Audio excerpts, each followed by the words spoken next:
Léo Messi qui pourrait signer en Arabie Saoudite, tout comme Benzema, dont on a donc appris le départ officiel du Real Madrid et son arrivée prochaine en Arabie Saoudite. Préparé par Dorian Faucheron et Manu Del Pozzo. Un choix parmi d'autres, parce qu'on rappelle qu'il a quand même marqué plus de 300 buts sous le maillot du Real. Oui, et il quitte le club comme une légende, 14 ans après son arrivée. Karim Benzema au Real, c'est 647 matchs avant un dernier aujourd'hui. C'est le 5e joueur ayant disputé le plus de matchs avec le Real. 353 buts, c'est le 2e meilleur buteur de l'histoire du Real derrière Raoul. 25 trophées collectifs remportés. C'est le joueur le plus titré de l'histoire du Real Madrid avec Marcelo, dont 5 Ligue des Champions, et tout ça dans un club aussi emblématique et aussi exigeant que le Real Madrid. Il part en légende, mais il part presque en catimini, puisque le Real a fait un communiqué ce matin pour devancer le dernier match en disant voilà, il va partir. Est-ce que vous êtes surpris après une saison moyenne comme ça? C'est presque en eau de boudin, j'ai l'impression, non? C'était pas eau de boudin, je dirais pas ça. Surprenant, peut-être. On sait qu'Ancelotti avait dit récemment qu'il fallait recruter un avant-centre pour préparer l'après-Benzema. Mais en football, les choses se font très vite, voire de façon brutale. Mais je crois qu'en partant au sommet, il s'évite un éventuel crépuscule douloureux au Real Madrid. Alors que là, en quittant ainsi ce grand club, après ce qu'il a fait de si grand, tout restera extraordinaire.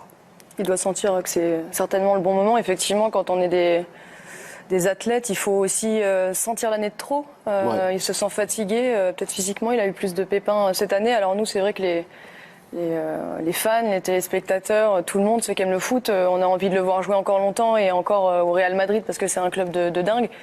Ou dans un autre grand club. C'est vrai qu'en Arabie Saoudite, on aura moins la chance de le voir parce qu'on suit un peu moins ce championnat.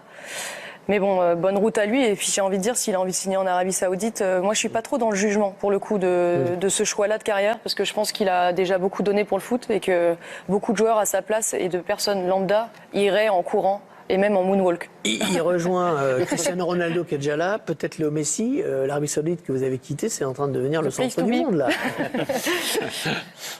J'ai fait le chemin inverse. Ouais, c'est ça. Alors vous avez divisé par 20 et Hervé Renard est multiplié parti. par 20. Mais moi, il y a une explication là-dedans aussi, c'est que le championnat saoudien va passer de 7 étrangers par équipe à 8.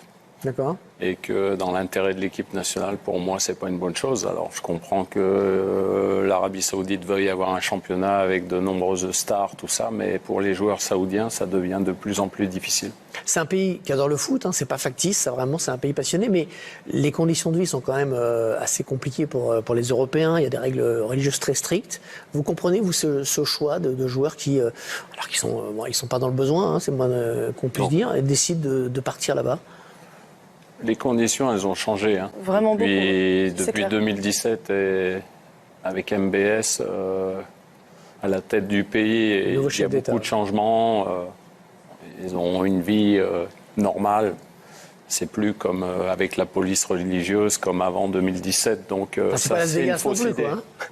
Mais le championnat d'un bon niveau, bien sûr, on ne peut pas le comparer avec un championnat européen pour l'instant. Mais ils vont faire venir de plus en plus de stars, donc vous allez y aller, vous allez être obligé d'aller voir. Hervé est transféré? Je pense qu'on irait tous.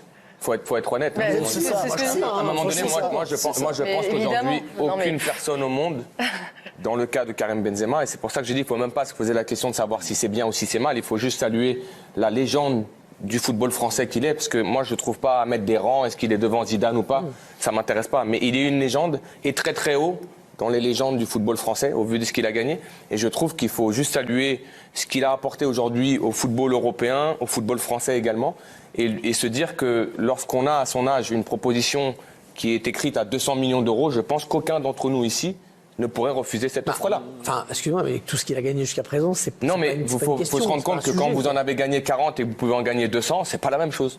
Moi, je pense qu'aujourd'hui, je le dis parce que j'ai fait un choix dans ma carrière qui était aussi lié à l'argent et on était très très loin de ces sommes-là.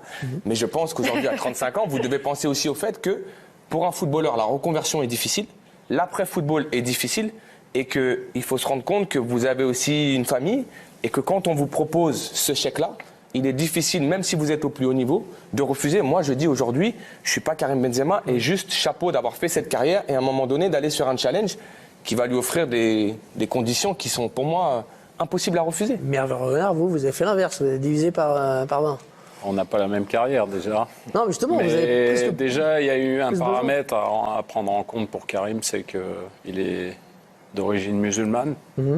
Et que pour lui, c'est certainement aussi une conviction. Donc, il va bien s'y sentir. Si j'ai bien compris, il va signer à Al Ittihad, normalement. C'est ce qui s'annonce. Qui est un club de Jeddah, juste à côté de la Mecque.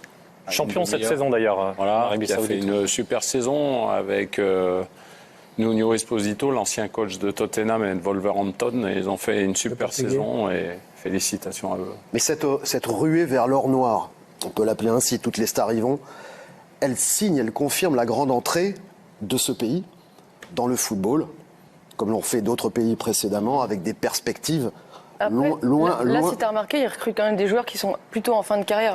Oui, quand mais tu bascules dans une autre dimension. Le football local, c'est ce que vous disiez quand même pour les. Il y a la perspective de la Coupe du Monde 2030. On n'est pas à l'abri à ce qu'ils achètent des clubs, hein, pourquoi pas en France. Je veux dire, il y a une grande entrée de ce pays dans le football. Oui, ils ont envie de redorer leur image.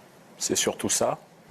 Parce qu'aujourd'hui, on peut critiquer sur certains aspects. Donc, le sport, l'événementiel, comme les DJ, tout ça. Il y a beaucoup de DJ qui vont en Arabie Saoudite. Ils font venir de nombreuses stars pour que la vision sur ce pays change totalement. De toute façon, est-ce que vous avez été contacté en tant que DJ, d'ailleurs Je pense plus en tant que DJ, d'ailleurs, qu'en tant que joueur.